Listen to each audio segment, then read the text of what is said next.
नमस्कार। अभी अभी छत्तीसगढ़ में नए मंत्रियों को अपने बाबू मिल गए हैं। यह उसी तरह की बात है जैसे अर्जुन को महाभारत में सारथी मिल गए थे। बाबुओं को पता है कि बिना बाबू के कोई सरकार नहीं चल सकती। जैसे ही किसी भी चुनाव में कोई भी चुनाव जो होता है उसके बाद कोई भी पद किसी भी आदमी को मिलता है तो वह चाहे सरपंच हो या मंत्री सीधा बाबू की गोद में गिरता है।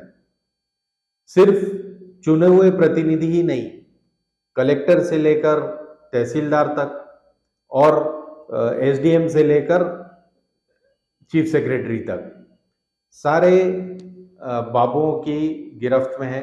सब बाबुओं के बिना अधूरे हैं और इन सबको बाबू भी कोई ऐसा वैसा नहीं चाहिएगा। उस डिपार्टमेंट या उस जिले की रग रग और फाइल फाइल से वाकिफ होना चाहिए उस बाबू को, क्योंकि वही इनकी मदद कर सकता है पुरानी जानकारियां देने में।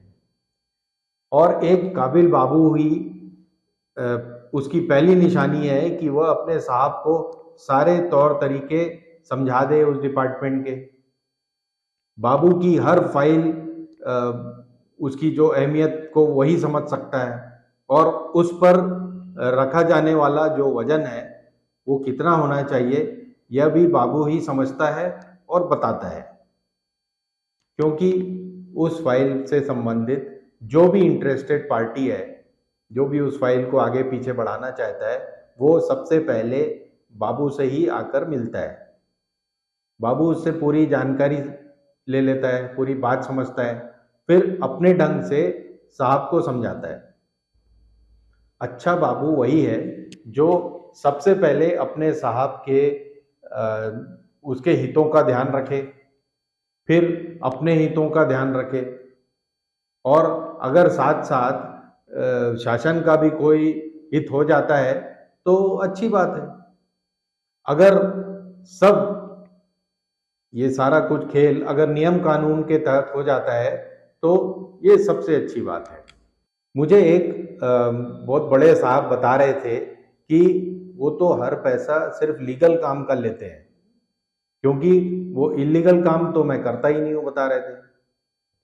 अब यह बाबू के ऊपर डिपेंड करता है कि वह लीगल काम को किस तरह से और कितनी स्पीड से रोकता है और क्लाइंट को कितना छका सकता है।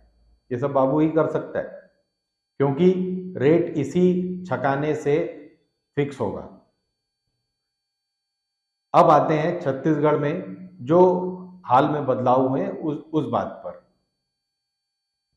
यहां वो ही बाबू जो ज्यादातर भूपेश सरकार में मंत्रियों से संलग्न थे, वही साय सरकार के नए मंत्रियों के यहाँ संलग्न हो गए हैं, क्योंकि उनको मंत्रियों के बंगलों में घुसने की आदत है।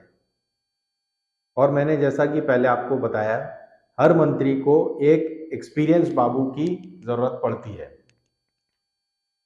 अब बाबुओं की कौम ऐसी होती है कि सरकार बदलते ही उनके सुर बदल जाते हैं। सबसे पहले तो वह पुराने मंत्री को, अपना जो पुराना बॉस था, उसको गरियाना शुरू कर देते हैं। इससे क्या फायदा है? इससे यह फायदा होता है कि आने वाला मंत्री उन पर विश्वास करना शुरू कर देता है। वो अपने पुराने मंत्री की कमजोरी बताने लगते हैं। आम जनता को इसी वजह से पुरानी सरकार और नई सरकार में 6 महीने के अंदर कोई फर्क नजर नहीं आता। पुराने में भी वही डर रहा था, नए में भी वही, क्योंकि बाबू तो वही है। अब जिलों के अधिकारियों और जो कार्यालय होते हैं, जिलाधीश से लेकर तहसीलदार तक के कार्यालय में जो बाबू होते हैं, उनमें और मंत्री के यहाँ के बाबुओं में थोड़ा फर्क होता है, क्योंकि बाबू अपने अधिकारी को कभी नहीं गरियाता।